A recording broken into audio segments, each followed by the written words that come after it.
Iran ಒಂದೇ ಈಗ ಏಕಾಂಗಿಯಾಗಿ ಅಮೆರಿಕ ಮತ್ತು ಇಸ್ರೇಲ್ ಮೇಲೆ ಯುದ್ಧವನ್ನ ಸಾರಿದೆ. ದೋಹಾದಲ್ಲಿನ ಅಲ್-ಉದೈನ್ನಲ್ಲೂ ಕೂಡ ಆದಂತ ಒಂದು ಯುದ್ಧ ಇದು. US ಸೆಂಟ್ರಲ್ ಕಮಾಂಡ್ನ ಪ್ರಧಾನ ಕಚೇರಿ ಮೇಲೂ ಕೂಡ ದಾಳಿ ನಡೆಸಿದೆ. ಏಕಾಂಗಿಯಾಗಿ ಇರಾನ್ನಿಂದ ದಾಳಿಗೆ ಪ್ರತಿದಾಳಿಯನ್ನ ಮಾಡಲಾಗ್ತಾ ಇದೆ. UAE, ಅಬುಧಾಬಿ, ದುಬೈ, ಕತಾರ್ನ ದೋಹಾ ಮೇಲೆ ಇರಾನ್ ಪ್ರತಿದಾಳಿಯನ್ನ ನಡೆಸಿದೆ. ಅಮೆರಿಕ, ಇಸ್ರೇಲ್ ನೇರವಾಗಿ ಇರಾನ್ ಮೇಲೆ ದಾಳಿ ನಡೆಸಿದೆ. ಆದರೆ ಇರಾನ್ ಮಾತ್ರ ಏಕಾಂಗಿಯಾಗಿ ಎರಡೂ ದೇಶಗಳ ವಿರುದ್ಧ ಯುದ್ಧವನ್ನ ಸಾರಿದೆ.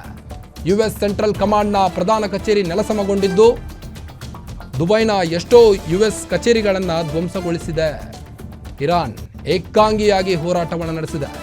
UAE, ಅಬುಧಾಬಿ, ದುಬೈ, ಕತಾರ್ನ ದೋಹಾ ಮೇಲೆ ಇರಾನ್ ಪ್ರತಿದಾಳಿ ನಡೆಸಿರುವಂಥದ್ದು. ಇರಾನ್ ಮೇಲೆ ಇಸ್ರೇಲ್ ಮತ್ತು ಅಮೆರಿಕ ಜಂಟಿ ದಾಳಿ ಹಿನ್ನೆಲೆ ಮಧ್ಯಪ್ರಾಚ್ಯ ದೇಶಗಳು ಈಗ ಉದ್ವಿಗ್ನತೆಯಲ್ಲಿದ್ದಾವೆ. ಮೂರು ದೇಶಗಳು ಇರಾನ್ ಗುರಿಯಾಗಿಸಿಕೊಂಡು ಇಸ್ರೇಲ್ ನಡೆಸಿದಂಥ ಸರಣಿ ವೈಮಾನಿಕ ದಾಳಿಯಲ್ಲಿ ಇರಾನ್ ಸೇನಾಪಡೆಯ ಮುಖ್ಯಸ್ಥ ಕೂಡ ಸಾವನ್ನಪ್ಪಿರುವಂಥದ್ದು. ಆದರೆ ಫೆಬ್ರವರಿ 28ರಂದು ಇಸ್ರೇಲ್ ಮತ್ತು ಅಮೆರಿಕ ಜಂಟಿಯಾಗಿ ಇರಾನ್ ಮೇಲೆ ಮಿಲಿಟರಿ ಕಾರ್ಯಾಚರಣೆಯನ್ನು ಆರಂಭಿಸಿದ್ದು, ಇರಾನ್ನಾದ್ಯಂತ ಭಾರೀ ಪ್ರಮಾಣದ ಸ್ಫೋಟದ ಶಬ್ದಗಳು ಕೇಳಿರುವುದಾಗಿ ಪ್ರತ್ಯಕ್ಷದರ್ಶಿಗಳು ಕೂಡ ತಿಳಿಸಿದ್ರು. ಇಸ್ರೇಲ್ ದಾಳಿಗೆ ಸಂಬಂಧಿಸಿದಂತೆ ಅಮೆರಿಕ ಅಧ್ಯಕ್ಷ ಡೊನಾಲ್ಡ್ ಟ್ರಂಪ್ ಕೂಡ ಪ್ರತಿಕ್ರಿಯೆ ನೀಡಿದ್ದು, ಇರಾನ್ ಮೇಲೆ ಅಮೆರಿಕ ವೈಮಾನಿಕ ಪಡೆಗಳು ದಾಳಿ ನಡೆಸಿದ್ದು ಇದು ಪ್ರಮುಖ ಮಿಲಿಟರಿ ಕಾರ್ಯಾಚರಣೆಯಾಗಿದೆ. ಅಮೆರಿಕ ಸೇನಾಪಡೆ ಇರಾನ್ ಮೇಲಿನ ದಾಳಿಯಲ್ಲಿ ಸಕ್ರಿಯವಾಗಿ ಪಾಲ್ಗೊಂಡಿರುವುದಾಗಿ ಅಧ್ಯಕ್ಷ ಡೊನಾಲ್ಡ್ ಟ್ರಂಪ್ ಘೋಷಣೆ ಮಾಡಿದ್ದಾರೆ.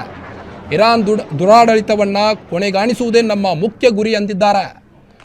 ಅಲ್ಲದೆ ಇರಾನ್ನ ಮಿಸೈಲ್ ಇಂಡಸ್ಟ್ರಿ ಹಾಗೂ ಪರಮಾಣು ನೆಲೆಯನ್ನ ನಿಷ್ಕ್ರಿಯಗೊಳಿಸುವ ಉದ್ದೇಶ ಹೊಂದಿರುವುದಾಗಿ ಟ್ರಂಪ್ ಮಾತನಾಡಿರುವಂಥದ್ದು. UAE, ಕುವೈತ್, ಬಹರೇನ್, ಅಮೆರಿಕ ಸೇನಾ ನೆಲೆಗಳ ಮೇಲೆ ಇರಾನ್ ಪ್ರತಿದಾಳಿ ನಡೆಸಿದ್ದು ಮಧ್ಯಪ್ರಾಚ್ಯ ಉದ್ವಿಗ್ನ. ಟ್ರಂಪ್, ನೆತನ್ಯಾಹು ಪ್ರತಿಕ್ರಿಯೆ ಕೂಡ ನೀಡಿದ್ದಾರೆ. ದೊಡ್ಡ ಯುದ್ಧಕ್ಕೆ ಸಾಕ್ಷಿ ಇದು.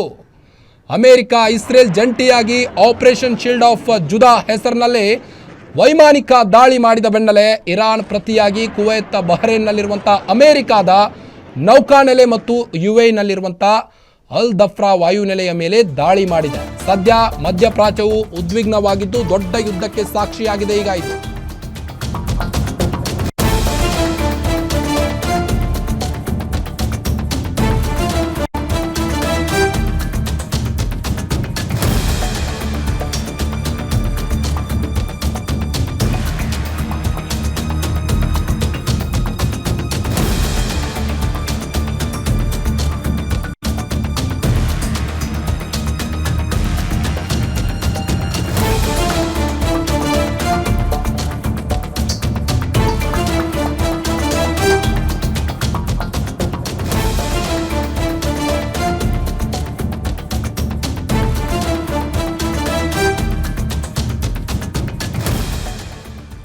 ದುಬೈನ ಬುರ್ಜ್ ಖಲೀಫಾ ಮೇಲೂ ಕೂಡ ಇರಾನ್ ಪ್ರತಿದಾಳಿ ನಡೆಸಿದೆ.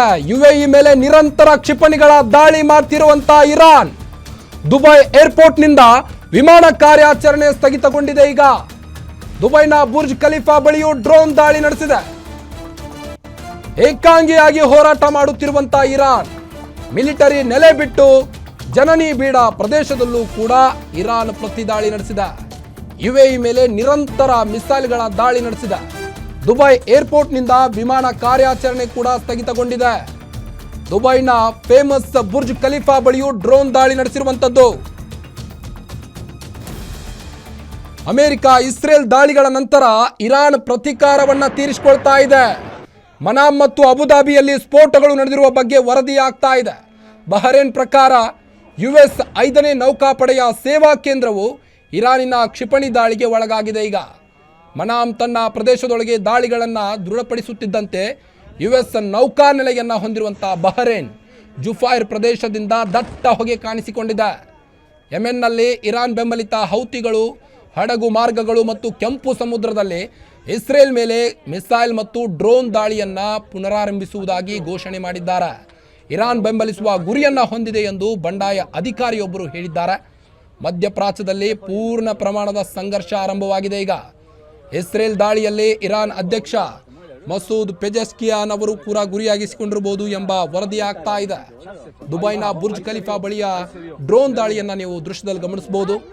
ಮಿಲಿಟರಿ ನೆಲೆ ಬಿಟ್ಟು ಜನನಿ ಬೀಡ ಪ್ರದೇಶಗಳ ಮೇಲೆ ಡ್ರೋನ್ ದಾಳಿ ನಡೆಸಿದೆ. ದುಬೈನ ಬುರ್ಜ್ ಖಲೀಫಾ ಬಳಿ ಆದಂಥ ಘಟನೆ ಇದು ಈಗ. ¿Qué pegó? Le tira. ¿A qué le pegó? Bueno, muchachos, ¿a qué le pegó? A Burj Khalifa.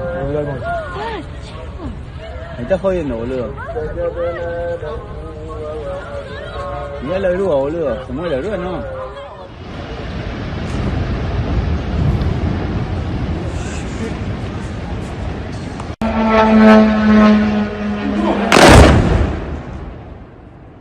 ನಿಮ್ಮೂರಿನಿಂದ ವಿಶ್ವ ಮಟ್ಟದವರೆಗೆ ರಾಜಕೀಯ, ಸಿನಿಮಾ, ಸ್ಪೋರ್ಟ್ಸ್ ಯಾವ ಸುದ್ದಿಯೂ ಮಿಸ್ ಆಗಲ್ಲ.